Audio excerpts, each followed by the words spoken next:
You're welcome back to The Big Issue. Our focus today is the escalating forex and its implications on trade, income, and the common man's economic stability. As led by a chartered financial analyst with cognitive experience in forex trading. I'm talking about Mr. Emmanuel Aluko, who joined us via Zoom from Chelmsford, United Kingdom. On the panel session, I have with me today Mr. Olaoluwa, an economist and a legal practitioner. Thank you so much for being here today. Thank you for having me. And we also have Mr. Olalekan Olajobi, who's a frequent guest here today. Thank you so much once again. It's my pleasure to be here. Thank you.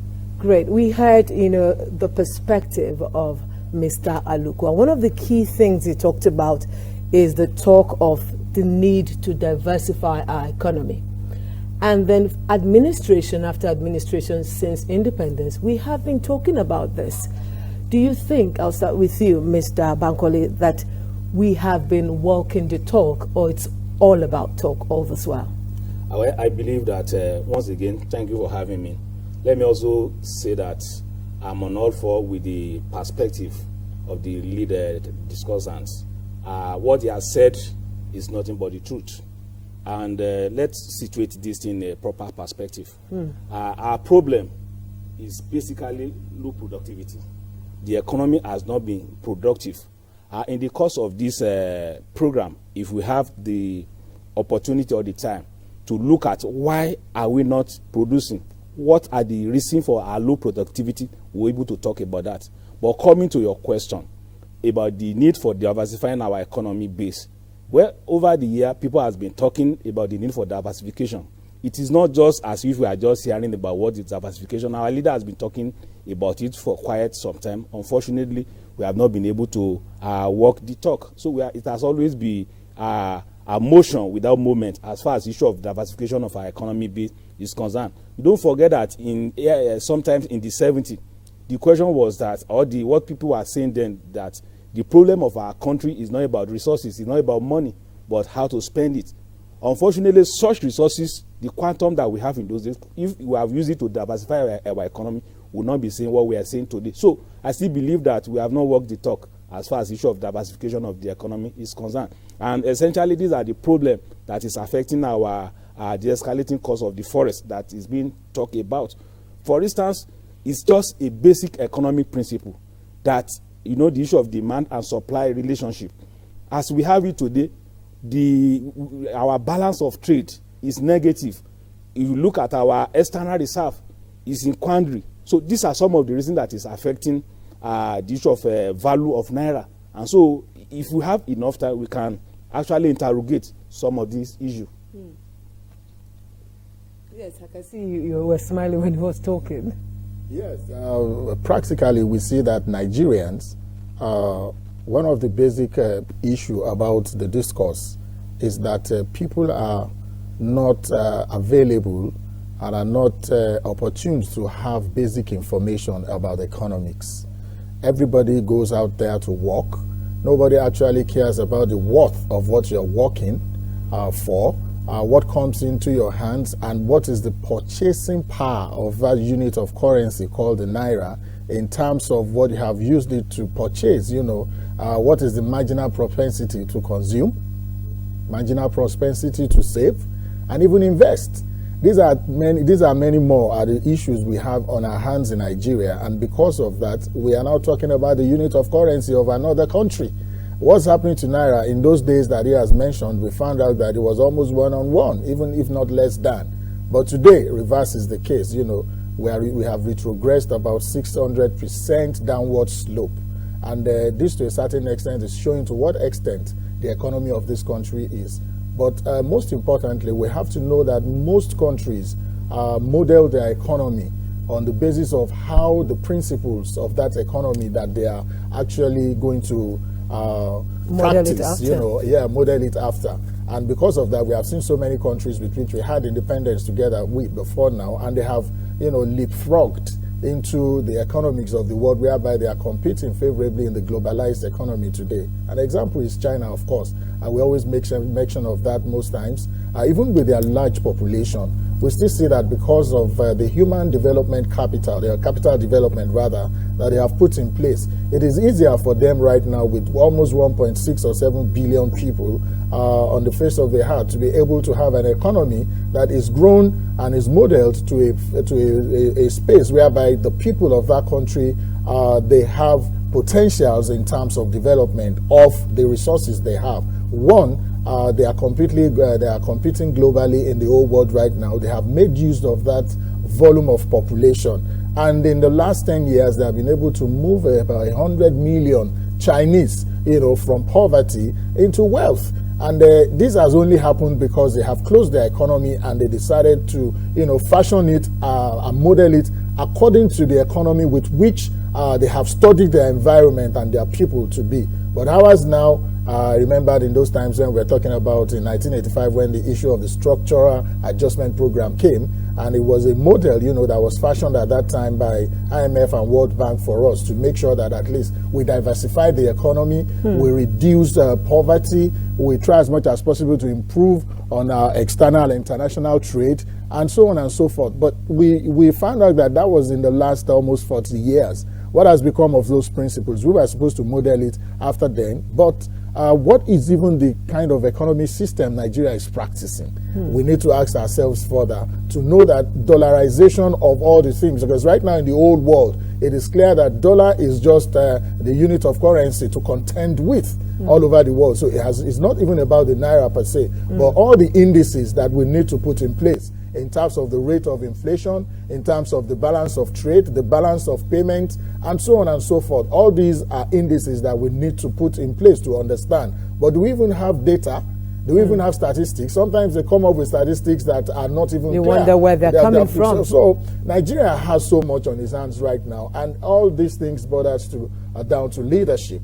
Because the truth of the matter is that in a country, economy and the prosperity of the people of that country matters. Not in a country right now where we have gone our borrowing up to a point that even, as it is said last week or so by the auditor, the accountant general, that they are borrowing to pay salaries. The current expenditure itself is weighing so much down on the national income. And if that is the issue, what are we now talking in terms of a condition where we have a country whose unit of currency over the time, in terms of the GDP all over the world now has increased to almost 20 to 23 trillion dollars. I'm talking about the US and Chinese following up. So ours in terms of what they have generated in terms of their GDP, ours is in terms of borrowing. Because right now the DMO has stated clearly that our debt profile has gone beyond almost 40-something. All right, you started off by saying that many people do not really know the economics around all of this. But I tell you that the common man on the street at least knows that whatever he used to earn, and he's still earning, by the way, cannot purchase all he could purchase. I'll share a quick one with you. I would normally do my groceries every month. My children noticed that, Mommy, the carton for the groceries has gotten smaller. What happened? And I said, oh, you noticed? That's good, because you should know that the prices have gone higher. There's no room for wastage. So the common man on the street knows that it is biting hard. They might not know the figures, they might not know what the inflation rate is saying, but they go to the market. Unfortunately, what I mean with what I said is that the people that actually bear the brunt is the common man on the street, because he's the one that relates directly with the market. In fact, they are used as tools for measuring the forces of demand and supply. But the truth about it is that as much as possible, even when you know that times are biting hard, there are reasons to ask why. There are reasons to ask that, okay, what's the percentage of it? What you have given me right now, I know for free that the commonest essential food, for instance, because we have a rising cost of inflation in terms of food, and all the allies of food production. We know that right now it has even gone to about 18%, even, which is much more than the average inflation that we have on some other items. So it shows that the rate at which the inflation is biting on the people, the purchasing power. Because the money, okay, right now we know that they clamored for increase or increment in the minimum wage or so. Let's assume most of this is being paid. Why is it that even with that increase, the purchasing power of that money is buying just less goods? And even, not only that, it has no value at all because the naira is devalued and weakened. So it is to tell you now that our people must be able to understand the dynamics of this simple economics. Yes, it's biting hard, but why is it biting hard? What is the ratio of productivity, like Mr. Bankole has said? How is it, are we ready as a country and our people to look into it, basically in a country where you have most of the people depending on what government does, and government itself would not, encourage people in terms of how to increase the GDP. Look at the interest rate, for instance. Look at the minimum, the medium and the small scale industry. There are, and so on and so forth. You find out that most of these indices are not there, and because the gross domestic product, which of course is the major indicator of measuring how a country has developed in terms of goods and services that is sold within the country and outside the country, ours is not so. So the percentage has gone downwards. I'll come back to you, Mr. Bankole. I see you want to react, but nevertheless, I want to ask this question. You said if we had time, we have time. Why is it that Nigeria is the way it is? We're not. You said we're a low-producing nation. Are we even producing anything as it is? Thank you very much, ma. Let me now elaborate on that. Now, all other issues that has been pointed out, they are more or less like a symptom. The major issue is that we have low productivity. For instance, talking about the value of naira that is depreciating against the value of dollar, what it simply means is that we are the dollar that we are getting is lower. We are not exporting. If we are exporting, then definitely people from abroad, they will come here with their dollar to buy. Then our naira will be strengthening. But what we have now is an economy that is import dependent. Now, if you look at recently or about 2 years ago, an international organization carried out a report known as Africa Infrastructural Diagnostic Report. That is, they look at all the countries in Africa. They want to look at the infrastructure, the gap in the infrastructure in the country in Africa. Of course, when it got to the level of Nigeria, you and I know what the result would be. Now, it was at the end of the day, the report now said, for Nigeria to be able to meet up with its infrastructural deficit, that consistently for a period of 10 years on an annual basis, that Nigeria will require about $14 billion consistently on every year for 10 years for us to be able to, fix the gap in our infrastructural deficit. Then, alongside that one, all the subnational government, meaning all the states in Nigeria, put together on an annual basis, they must also be putting $3.2 billion consistently for 10 years in the infrastructure that is within the level of the state. Of course, you and I know that this cannot be met with the national budget. There is no resources within the national budget, and the state budget cannot fix the gap. Now, look at the energy sector. The electricity, the power. Most of our industry now, they are run on generator. Those industries that are existing, they are run on generator. Like we all know the cost of diesel. We know the cost of diesel now. So these are some of those things that, if we are able to fix the problem we have in the energy sector, I can tell you that our GDP, we can double it within 2 years. If we are able to fix the challenge we are facing in our energy sector, our GDP, we can double it within 2 years. Unlike that, unfortunately, that is not happening. We are not seeing that happening now because we are still... Rather, we are experiencing more collapse. More collapse in the national grid. And so, if you are now talking of making sure that our GDP increase, that people are gainfully employed, we must be able to fix the power sector. Now, with the challenge in the power sector, you discover that most of the industry, they are closing up. They cannot run. They are moving to other countries. Moving to other countries where these things are readily available. And now, if that is happening, it then means that we cannot be able to employ some of our youth. Is it not an irony that in the country whereby we are always talking of people that, millions of people that are not gainfully employed, and at the same time we are talking of low productivity? So we need to fix this infrastructure. And the situation we find ourselves in Nigeria now is more or less like a catch-22 situation. My brother has talked about the quantum of debt that Nigeria is bearing now, such that taking more debt is no longer an option. It's no longer feasible. And we have been told that we will continue to borrow. For instance, now as at today, the debt revenue ratio is over 90%, meaning that at the level of the federal government, out of every 100 naira that federal government receives as a revenue, 90 naira is used to service debt. So these are some of the challenges. Now we are just talking about energy. Power is not just, when we talk about our infrastructure, it's not just about that one alone. If you look at our road transport system in Nigeria today, we have 195,000 kilometers of road. Out of this 195,000 kilometers, only 60,000 kilometers are paved. And even the 60,000 kilometers that are paved, most of them are in a state of disrepute. So, and that is why when you talk about, because sometimes some people will say that some of the food that are produced in the country, they are not imported, that they are not dollar dependent. Why are they expensive? The simple reason is that it costs a lot to bring all of these products from farm or from every other part of the country to where it is needed. And so most of what we have in terms of increase in the price of food is more or less known as a cost pull inflation. Because if whatever cost that you have incurred in producing certain item, you are going to factor it into the price of that product. And that is why that even those things that are produced locally, the price has gone up. Now you also look at the issue of insecurity in the country. If you look at Benue Axis, they are the food basket of the nation. They produce a lot because of the insecurity in that area. You discover that even in the southern Nigeria here, you discover that most farmers they are not comfortable. They can't go to farm to produce.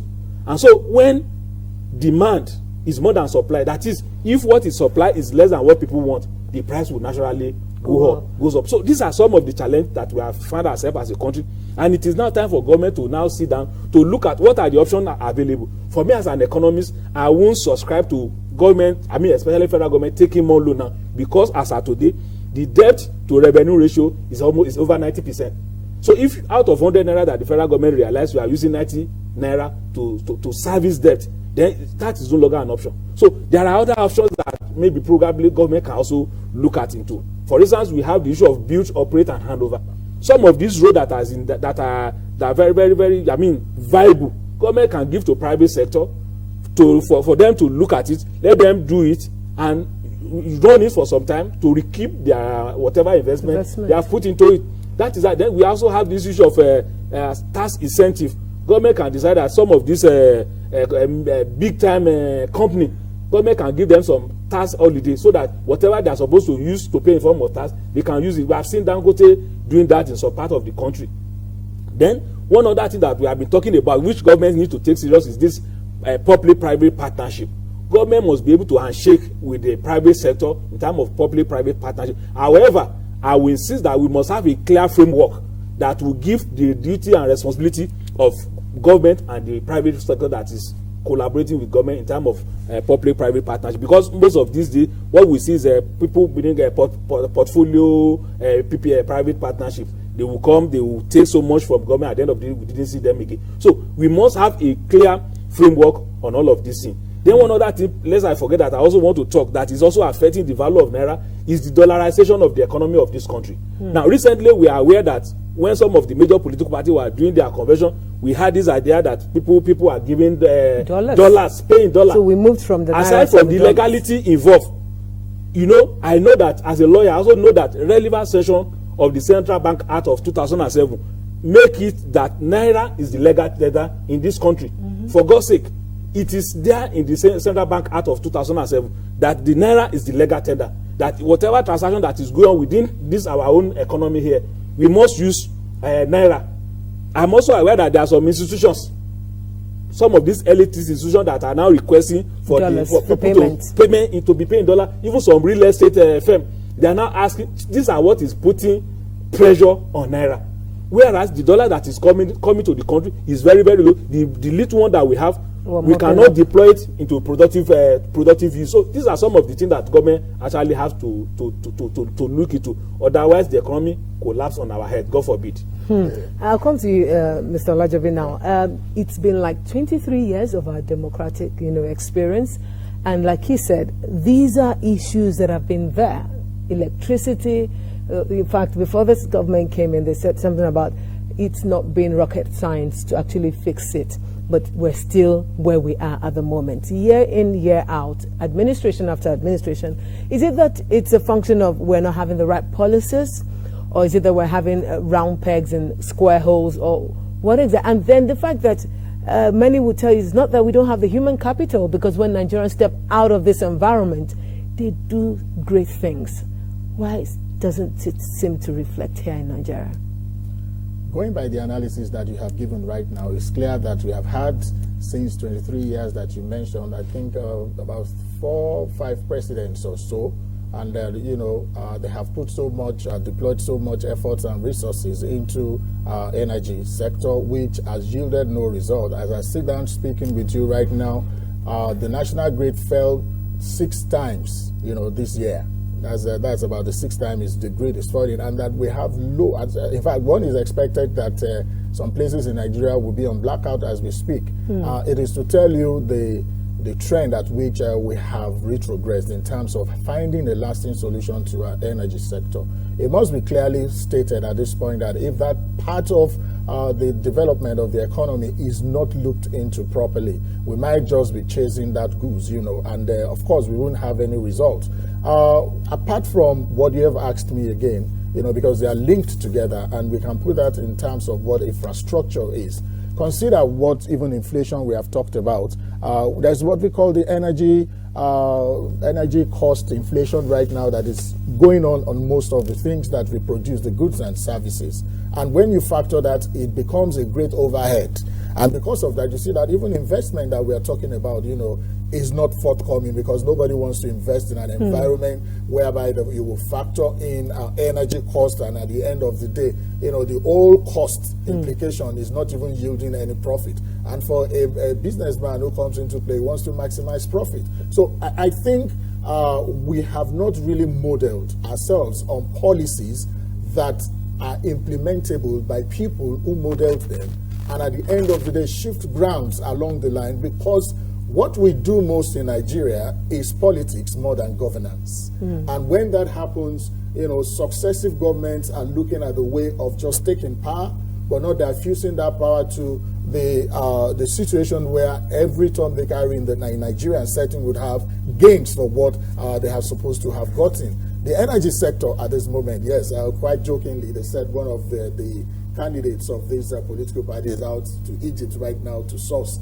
We're talking about Egypt right now with their population and all they have. They have been able to generate more megawatts in a way that they don't even need so much. So they have gone to understudy to find out, well, what is actually wrong with Nigeria with less than 200 million populations or so. And up till now, we are unable to have to still fix it. In fact, in my own senatorial district now, I'm able to tell you that in the last 13 years, it's unfortunate light has eluded our people, and the whole place is there. So what kind of investment? And there but are a lot has been done regarding funny that. enough, that's where you have bitumen, that's where you have sea, that's where you have all these mineral deposits that, if exploited, because they're exploitable, if exploited with energy coming into play, it will transform and be a catalyst of economic development. Let me quickly ask Mr. Bankole. I don't know if you just allow me to say something regarding what he has just said. I believe, because your question, you were talking, probably we have not gotten the policy right and all the rest. I believe that I was asking. You were asking. I believe that, yes, we have issue with the policy,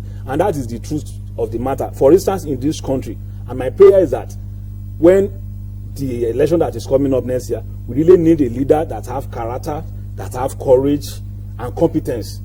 Now, what do I mean by courage? There are some hard economic decisions that we government need to take, unless we continue to deceive ourselves. Now, look at the issue of electricity. Yes, it has been, we have brought some private sector there, but we still have some issue there that government is still dilly-dallying. For instance, there is what is known as cost recovery tariff. What we are paying today for electricity, these are the things that our people will not want to hear, but we need to face the fact. Some of these talents that we're having in our economy sector is not something that we can just shot. There's no silver bullet that we will shot and the problem will solve. There are some hard decisions that we need to take. Now, we need to look at the issue of what is known as cost recovery tariff. For the private sector, for them to bring their money into that sector, they must be guaranteed that whatever that has been invested, they will be able to recover their money. The truth of the matter is that what is being paid today in terms of tariff for the power electricity, is it the cost recovery? Can the private sector that is investing their money, can they recover the cost through those tariffs that we are paying? If no, then it means that we need to take a second look. For instance, and it's like we are shooting ourselves in the leg. Most of us these days, we buy petrol in addition to whatever we are paying for the electricity. So if we are agreed that let us look at a tariff that is cost recovery and with a little margin for the private sector, At the end of the day, we will be better off than what we are paying now, and at the same but time, many Nigerians will ask you that how are we sure that if they pay more, they will actually get the service for what they are paying for? It's about potentiality and actuality, but I think in most cases, when you have policies or policy framework that are working and are workable, you don't have to wait until the government, what they should have done basically is to provide those infrastructures, knowing fully well. It talked about BOT, for instance, build, own, and, transfer. For instance, when all those infrastructures are on ground, why won't you pay your tax? And the revenue too, when you know that's being used to maintain whatever services is required of you. You know that the burden is on you to do that. And even when you fault or you default in most cases, you are penalized by the law. So what is important is that when the government knows, you find out that most of these corporations at the time were privatized.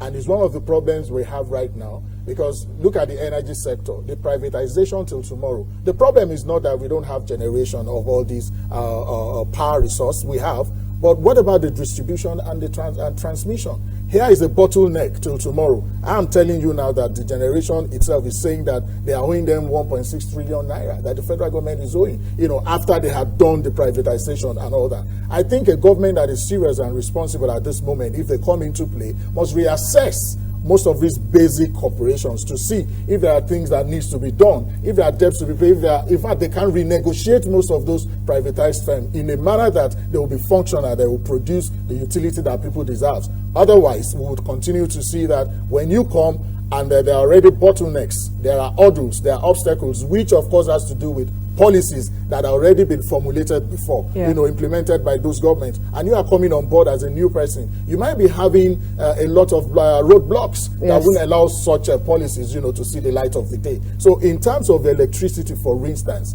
good roads, these are the two major things that I know that if we put Nigeria on that fast track to be able to achieve this, in no time, there will be an increment in terms of other aspects or indicators that will make life and the standard of living better for the Nigerians. Okay, Mr. Bakole, still talking forex, the Central Bank of Nigeria has revealed that it will stop the sale of foreign exchange to banks by the end of the year. The CBN governor, Godwin Emefiele, actually said that banks must begin to look for ways to source their forex from export proceeds. As an economist, what will be the import of this? Well, I believe that the CBN governor, for him to have said that, he must have information even that is beyond what we have here. And I can only pray that it will be good for the system. But then if previous experience is anything to go by, I think it also called for concern. For instance, you discover that there was a time that the government said that the BD, Bureau de Change Operator, that they will now go and source their dollar from just like any other person, that they will not be giving them at the concessional rate. We know the implication. In fact, ever since, the value of Naira has depreciated more.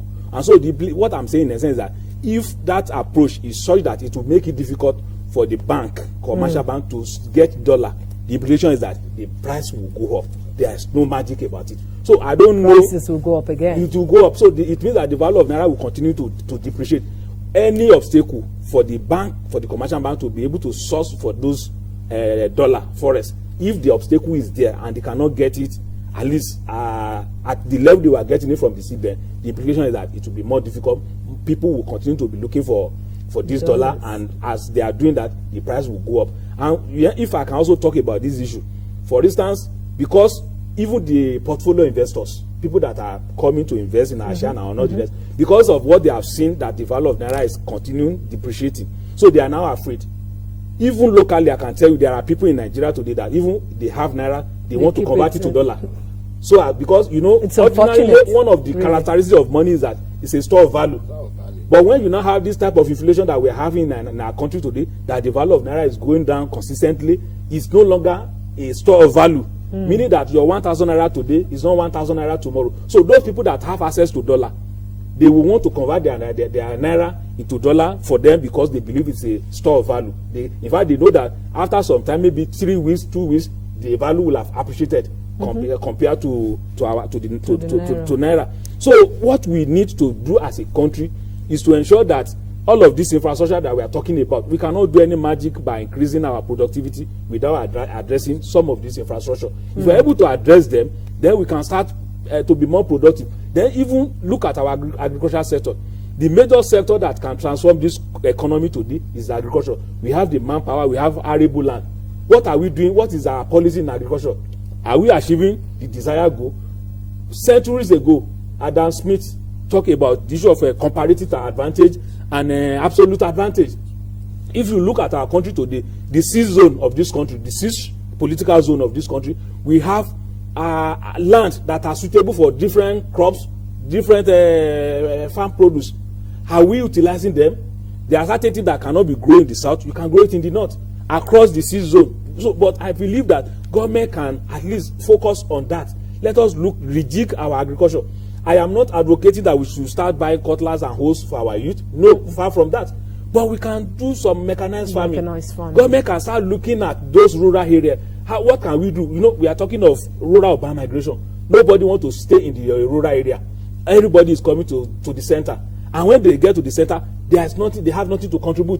So government has to start thinking about what can we do to make some of these people to stay in the rural area where we have land, where they can be involved in agriculture. We need to look at the schools there. We need to look at our health facility there. So we look even the issue of electricity. Now, there are, if you look around Akure here in recent time, we have seen people trying to build solar in their house and all that. Government can also look at that. We have some community, we can have a clusters of community in these farm settlement that we used to have in those days. Let us put some of this basic infrastructure there.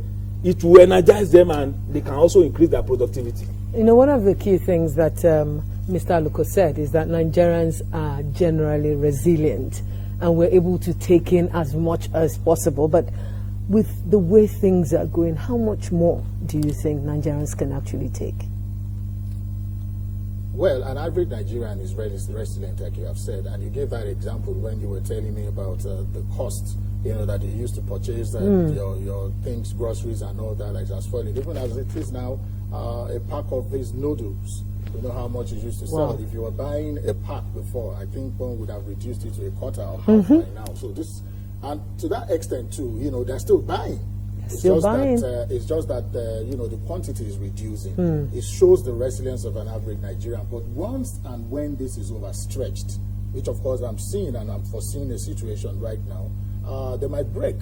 And at that threshold right now, there is a lot of it within it. And, you know, government is trying as much as possible, you know, to manage it and all that. But it gets to a point where man, just like Mr. Emmanuel Aluko said, that man has to survive, you know, in this kind of circumstances. And that's why you find out that the implication has come upon criminality in the society, all this banditry, insecurity, and all these things we're talking about. They are the consequences of all this that's happening, because, I mean, the first thing about man is preservation of his life, and the first thing he needs is food, shelter, and clothing. But all these are becoming more expensive for them, you know, to bear. So a point comes right now where we need that urgency. It reminds me of what happens in China then, and even in Singapore by Lee Kuan Yew, when they had this kind of problem. They closed the economy, and they asked themselves some basic questions. What is it that we need to transform this economy? Some will say that, didn't we try that as well? There was a time we closed our borders and we said, let's begin to look inward. Let's begin to... It's not even the borders that I'm talking about right now. It could be part of it, but what I mean is the economic system that you are supposed to practice. And, you know, I gave example of 1985 when the Structural Adjustment Program came. And it was supposed to be a model, you know, for us to follow. IMF was there, and World Bank was there. Every institution were there then to advise Nigeria on the way forward and on economic prosperity. But what we have down the line, you know, is reversed. Because right now, if we take the statistics of how far we have gone in terms of economic growth, yes, one might tell you might be growing without developing. And what we have right now on our hands, yes, even if they measure, and that's why they come with different statistics. They will tell you that, oh, by far, just about the diaspora remittances, for instance, is a figure right now that we are yet to even confirm, because the data, you know, is questionable. They will tell us that this is how much diaspora remittances have come in terms of dollars and all that. So data itself is a big problem. And because of all these factors, I think there is an urgency right now, because the international community, give, for instance, the Ukrainian and the Russian war right now has not in any way affected Russia as much as it should have.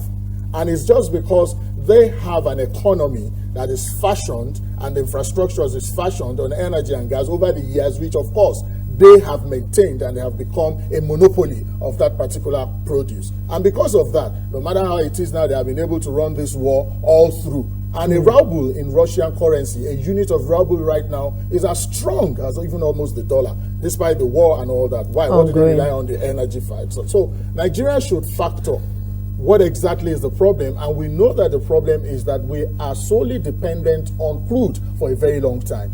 Even now that we are seeing that COVID and some exogenous reasons came up at the time, which of course right now is to the advantage, the comparative advantage of Nigeria economy. Now we're selling so much crude at a higher price. We're expected at this point to have so much profit, that would engender. But we're still not even able to meet. We're not there because the reason is that other indicators and factors that are supposed to make that work aren't there. The dollar is strengthening as against the weakening of the naira. Okay, I'll come back to you, Mr. Bankole. I would like you to assess one of the policies of the CBN regarding forex, the race to $200 billion in foreign exchange repatriation in 5 years, which was talking about, has 5 major areas: value-adding export facilities, non-oil commodity expansion facilities, non-oil foreign exchange rebate scheme, dedicated non-oil export terminals, biennial, non-oil, all of that. How would you assess it, and what impact is that supposed to have? Okay, thank you very much. Well, to assess it, I think the juries are there. We can see the result all over the place. Are we okay? Are we better off in terms of our external reserve? I think the answer is no. In the last few months, even the external reserve has been further depleted. And don't forget that it is the strength of our external reserve that make the naira to be strong. So once we have issue, once the head of our external reserve is called to question, it will invariably affect the value of naira, because it is that external reserve that we use to fund whatever import that we are bringing into the country. So the truth is that we are not yet there. We have not gotten it right. I will be the first person to admit that managing macroeconomic is not a tea party. It's very, very complicated. There are so many things. You have endogenous and exogenous variables. There are things that are within your control. There are those ones that are externality that they are purely outside your control. So, but all you continue to do is to try to continue to do your best. But as it is today, I believe that we cannot give ourselves pass back, because it is evident that we are not getting it right as far as we are concerned. And like I said, economy system is not something that you just command. The economist does not obey command. It's not something that you just dictate to that, do this, that it will respond to that. No, there are so many issues that we have to bring into play. For instance, if you look at it in recent year, for me, there are certain activities of the CBN that I have issue with. For instance, everybody know, and average economists know, that the job of the CBN is this monetary policy, control of inflation and all the rest. It is the Federal Ministry of Finance that has to do with the issue of fiscal policy. But if you see what is happening in recent time, you discover that even the CBN is now going beyond their brief, which is the monetary policy. They have to look at the general price level in the country through their monetary policy. Now, the other aspect of it, which is the fiscal policy that you use to manage the macroeconomy, is within the domain of Federal Ministry of Finance, maybe Federal Ministry of Economic Planning and Budget, Ministry of Industry. So those are the level that we now look at how to manage the fiscal policy in terms of aggregate funding. And that is where you talk of budget of the government. You look at the what is the budget, what is the size of the budget of the federal government, because essentially that is what you can now use, the tools that we need to use to manage the macroeconomy. But you discover this day the CBN, which is supposed to concentrate its effort in the monetary policy, is now gravitating towards looking at look at the issue of ACO borrowing. They are now looking into agriculture. They are now looking at some other things that the CBN is not actually prime to target. So those are the things. So I don't believe that we are faring well as far as those policies are concerned, because if we are actually faring well, the results will have been out there for us to see. Like my colleague said. So for you, it's more like policies on paper that are not reflecting in our economy. It's not reflecting in the life of the citizen there. Because also another policy was talking about the need for manufacturers, for industries to be boomed, and doesn't, help them, encourage them by funding their obligations, opening up factories for them, finding, funding plans, facilities with only 5%, interest. Well, if it's good if we are doing that, But for me, what is important is the result. It is not what we said we want to do. Because if this were really in place, so I think we wouldn't be talking about lack of industries, lack of presence. It's just an aspect right now that we need to quickly talk about, and it's just a general phenomenon. What's about the corruptible tendencies in all of this? All these you have mentioned right now are very good policies, but are they implemented the way they ought to have been? Why are they not? And what is the way forward? I think what we need more right now is the political will of the people in government to see that all these policies have been the same over the years. I remember that Mr. Emmanuel Aluko told you that, when you read the introduction of how the CBN was formed and in 1962 or that, he told you, no, this is just a very brilliant introduction and all that. And from then till now, the act is still the same. But the truth is that the implementation of this, for instance, if the governor of this state, if the governor of the central bank of this country thought it in his own wildest imagination that he wants to become the president while in office as the governor, I mean, someone that is, given that opportunity to manage the treasury, the monetary and the fiscal policies of this country, to regulate and to be bankers of bank and to be the lender of last resort. If all those are still there and we still find out that at the end of the day, such a person wants to be. So many things are happening right now. It's not as if on paper, these policies are not good, but are they implemented the way they should have been? Then what is the will to make sure that all these things are resolved? We have the mineral, we have the human, we have the capital resource in this country to be where we are supposed to be. And there are countries that we can use as examples, who have undergone this same process before, but they have turned around the fortunes of their economy and their country, and the citizens are better for it. So it is left for us right now to understand that, the economy is in doldrums. We've got out of recession in how many times right now, and we are still managing that economic recession until we have this COVID and all that. But the truth of the matter is that right now, the government should first of all see that borrowing at this point would lead us nowhere.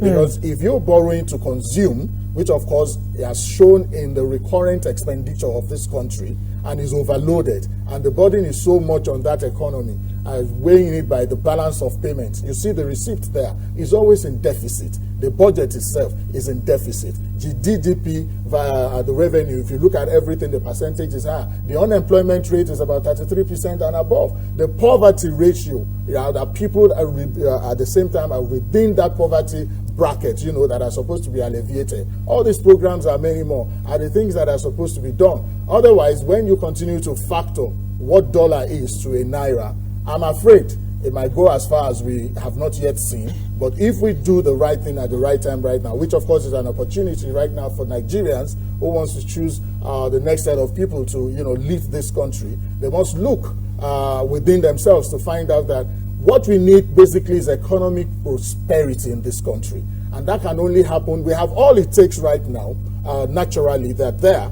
But for us to be able to transform, so we need an agenda of transformation in this country whereby most of these utilities, will be transformed for the betterment of all. What's the standard of living? What's the per capita income? What are the indices that we use to, factor exactly a good and a viable society? All these are no longer there. Let the deficit in our infrastructures, let them be maintained, let them be corrected, let them be repaired, let people come up to terms with the realities that, look, if Nigeria is allowed to slide further into these economic woes and doldrums that we have been into, it might not augur well for us. So by and large, we know conclusively that now that the dollar has given us how much it is as against the naira, and the naira keeps weakening more and more, what are we supposed to do at this point? Is it to borrow more at the expense of the dollar so that the naira will become more devalued?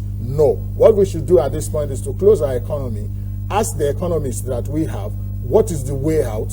What are the necessary things? Because we should now demarcate it in the short, medium, and long-term way, which, of course, the structural adjustment program has been. Let's listen to those those institutions like the IMF and the World Bank. Let's see what we can do instead of borrowing more and more, and jettisoning the future of the oncoming children in this country into debt or indebtedness that they never worked for. Let's see what we can do. And Nigerians, like we have said, most people are involved in all these corporate jobs in a way that rather than producing, you know, it's a static thing that they are not producing. Rather, they are maintaining the recurrent expenditure on whatever they do. So we should look into all production this. is the way Production now even involves much more than all we are talking about. Now the global economy is moving very fast and is dynamic. And we don't want to be left behind. Follow suit. All right, Mr. Bankole, as we wrap up, what should we call a state of emergency on the economy as it is? Well, I think you are not far from truth if you say that. And like I said, my colleagues is talking that we should close our economy. I won't subscribe to total or blanket closure of the economy. Okay. Because we also need to trade. No, I just mean that the economy should be closed in terms of to trade with the rest of the world. What to do. However, what we need to do is that there are certain things that we have the capacity to produce. We need to look at those items and stop bringing them into the country, because whatever we can do ourselves here and we are importing it, meaning that we are exporting the job we are supposed to create in our economy here. We need to trade with the rest of the world. For instance, even as the value of Naira is coming down, this is the best time for us to be able to export, because once the value of Naira is weakening, it makes export to be cheaper. For instance, if you are in abroad now, you are in America, you bring your dollar, you want to come and buy our good here. By the time you change it to Naira, you have more Naira with you. So it means that when the economy faces the situation we have in Nigeria today, it is good for export. It will make export to be cheaper. People can bring their money to come and export. However, what do we have to do that we can export? Well, we can Unfortunately, we have none. Just like our Mr. Aluko said, for instance, yes, there is war in Ukraine now. All what's supposed to be a largest for us in terms of windfall, boom for our economy. Unfortunately, we cannot have them, because as we are exporting our crude oil, we are importing refined products. So those things that are supposed to have been a gain for us is not. So it's more or less like a double jeopardy for our economy. So we need to look at the structure of our economy. What are those things that we are able to? We have comparative advantage to produce those items. We should put them. We should not allow them to be brought to our country again. We should, for instance, when China started their economic dorado they are now, their currency was very, very weak, and it make their export to be cheap. So all over the world, people are coming there to buy things from them, and with that, the economy continue to improve. So the picture I am painting is that the value of Naira is bad. I mean, it's weakening. There are still some window of opportunity for that we can capitalize on, which means that our export will be cheap, and people can come and export our good. But the question we need to ask ourselves, what do we have to export? Virtually nothing. So we need to look at if we want to make this economy to be better, we need to look at it from the prism of agriculture. We need to have value chain. For instance, if you are traveling along our road during the harvest period for orange, we see a lot of our farm product getting damaged, wasted. We need to start looking at how we can start this small manufacturing. From there, we can grow up. When China started, everybody was saying that anything that you say is China. But today, they started from that level, and it has graduated. Now they have a product that can compete with the best in the world. And they have presence across all countries. Just to add this up to it, one of the things that I think we can export right now is human capital development. And Mr. Emmanuel Aluko made mention of it. Right now, we are in the tech age. And you know that human capital development is a resource that can go anywhere in the world. Let our people be trained in technology, in ICT and all that. We see how fast that can be, because if we are still waiting to grow crops, to manufacture minerals and all that, yes, is a good way. But what do we need? And that's why I said the global economy is dynamic and is running so fast and mobile. We need to catch up with that. Most of these things needs to be done. Our educational system too right now must be out towards enhancing such a career. As good as what you have just said is, our university, they have been on strike for over almost 6 or more months now.